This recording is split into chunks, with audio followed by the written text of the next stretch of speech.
কড়া বার্তা দিয়েছেন মুখ্যমন্ত্রী মমতা বন্দ্যোপাধ্যায়। স্পষ্টতই বলেছেন যে কোনো কাজের নামে কাটমানি নেওয়া যাবে না এবং এটা নিশ্চিত করতে হবে।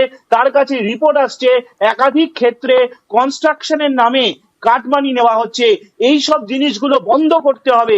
তেমনটাই মমতা বন্দ্যোপাধ্যায় আজকের প্রশাসনিক বৈঠকে নির্দেশ দেন বলে নবান্ন সূত্রে জানা যাচ্ছে। সোমরাজ, আরো একটা বিষয় একটু জানতে চাইবো, এই যে ফলাফল বেরোলো লোকসভা নির্বাচনের 24-এ এবং তারপর 26, প্রশাসনিক কাজে আরো স্বচ্ছতার বার্তা দিতেই কি এই পদক্ষেপ, এই কড়া বার্তা মমতা বন্দ্যোপাধ্যায়ের তরফ থেকে, মুখ্যমন্ত্রীর তরফ থেকে?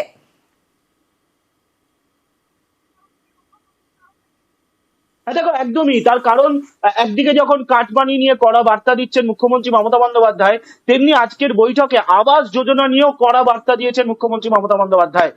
তুমি জানো যে মমতা বন্দ্যোপাধ্যায় বারবার বলে আসছেন যে তিনি ডিসেম্বর মাসে আবাস যোজনার প্রথম কিস্তির টাকা দিয়ে দেবেন।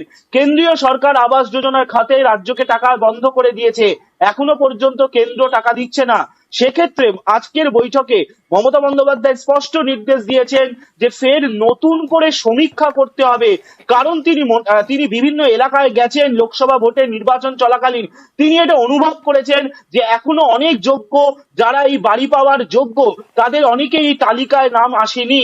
তিনি এও বার্তা দিয়েছেন আজকে প্রশাসনকে যে কোনোভাবেই যারা অযোগ্য ব্যক্তি বা যারা এই নামের তালিকায় আসতে পারেন না, তাদের কোনোভাবেই ঢোকানো যাবে না। শেষ সমীক্ষা হয়েছিল 2023 সালের ডিসেম্বরে।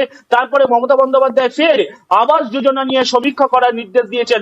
অর্থাৎ একটা বিষয় স্পষ্ট যে 2026-এর বিধানসভা ভোটকে সামনে রেখে প্রশাসনকে আরো স্বচ্ছভাবে কিভাবে পরিচালনা করা যায় তার রোডম্যাপ এদিন ফের দিয়ে দিলেন মমতা বন্দ্যোপাধ্যায় রাজ্য প্রশাসনকে। এবং আরো একটা বার্তা দিলেন, তিনি কোনোভাবেই বেআইনি কাজ বরদাস্ত করবেন না প্রশাসনে।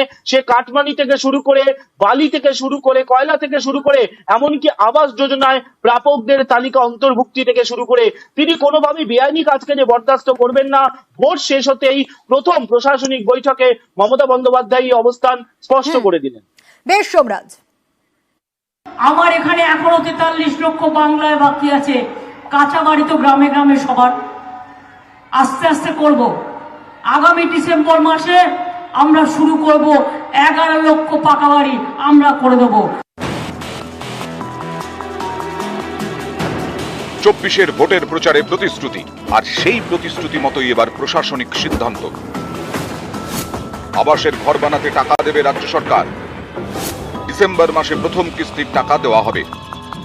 বঞ্চনা বরাদ্দতেই এসেছিল সাফল্য, তাই রাজ্য ও শাসক দল নিজেদের টাকাতেই প্রকল্প চালাতে চায়। কিন্তু সেই প্রকল্পগুলিতেও যেন দুর্নীতি থাবা না বসায়, তাই নিয়েই সতর্ক প্রশাসন। আবাস নিয়ে ভুরি ভুরি দুর্নীতির অভিযোগ উঠেছে। প্রকল্পের কাজ খতিয়ে দেখতে একাধিকবার বাংলায় প্রতিনিধি দল পাঠায় কেন্দ্র। এই ইস্যুকে হাতিয়ার করে বিজেপি।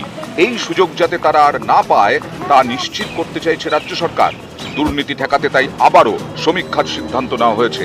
ভোটের ফল বেরোনোর পর মঙ্গলবার প্রথম প্রশাসনিক বৈঠক হয়। নবান্নের এই বৈঠকে পঞ্চায়েত দপ্তরকে মুখ্যমন্ত্রী নির্দেশ দেন, আবাসের তালিকা তৈরি হলেও ফের সমীক্ষা করতে হবে। বলেন, আবাস প্রকল্পে অনেক যোগ্যদের নাম নেই, আমি এটা অনুভব করেছি। যারা যোগ্য নন তাদের নাম